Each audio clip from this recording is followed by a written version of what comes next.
Hey, will you put your hands on the steering wheel properly? Jeez. If a kid or a dog ran out right now and you got hands down here, how you gonna do this? What are you gonna do? Hey!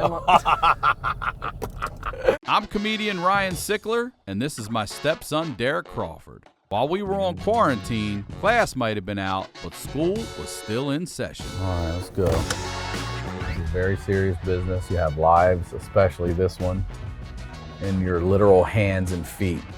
It was like an old country road, and it had an awesome hill to jump. Jumping them? Yeah, cars? dude, we jumped the shit out of them. Oh, no, hold on a minute. Look at it. Look at it. Aloha. Woo! The virus, y'all. You're just heavy on the brakes. I mean, Jesus Christ. Stay in your lane. You're herky-jerky with turns. This is Learner's Permit.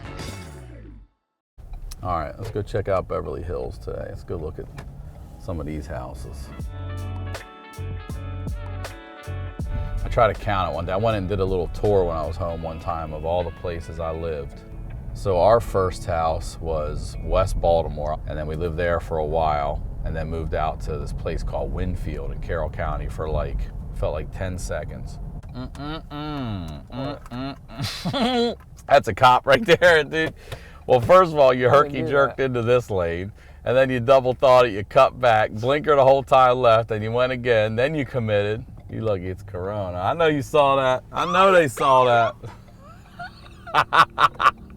You gotta be careful. If you commit, just go. All you have to do is turn around somewhere else. It is not worth cutting over at the last second on the freeway and rolling the car and killing your family just because you gotta get that exit.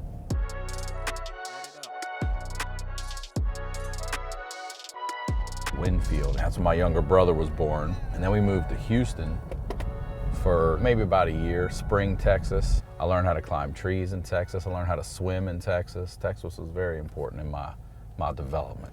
And then we went back to Maryland because everybody was missing Maryland and nobody from our family was there but us. This guy shirtless, but a mask on. I mean, I'm gonna have to give him some. Oh, the bus ruined it, you son of a bitch. No one's on it. Oh yeah, God, there are. Oh, look out, hit the gas. That's a COVID missile right there.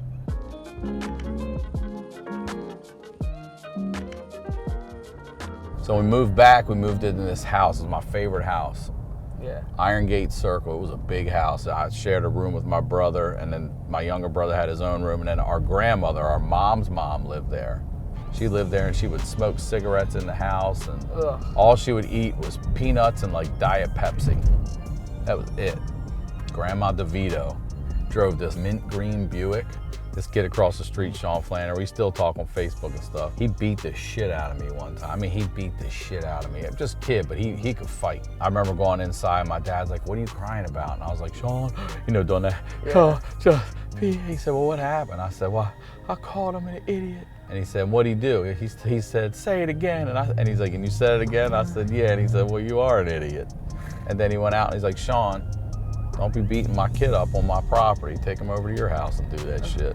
So as Sean kept beating me up, and people call bullying whatever, I think it's good for you. Not bullying. I don't mean bullying. I mean, someone that challenges you and makes you really check yourself and grow quick. I don't think it's a bad thing, but I eventually got a little stronger, and then one day I Jimmy Superfly snookered him off the top of that mint green Buick, and then I put him in a headlock and I just fucked him up, and he went home crying. I was like, fuck yeah. And then it was just like back and forth all the time, but we ended up being really good friends, and I appreciated it. Yeah, it was good. That stuff will build you.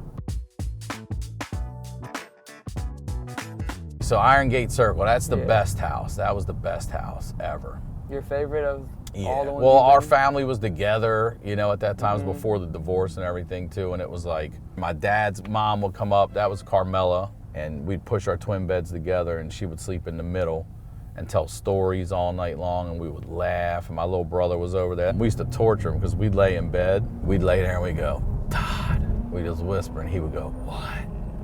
And we wouldn't say anything, and we'd be going, "Todd," and he'd be like, "What?" And we would just go, "Todd." He'd go, "What?" And we'd be like, Todd. He'd go, what? We'd be like, Todd. He'd go, what?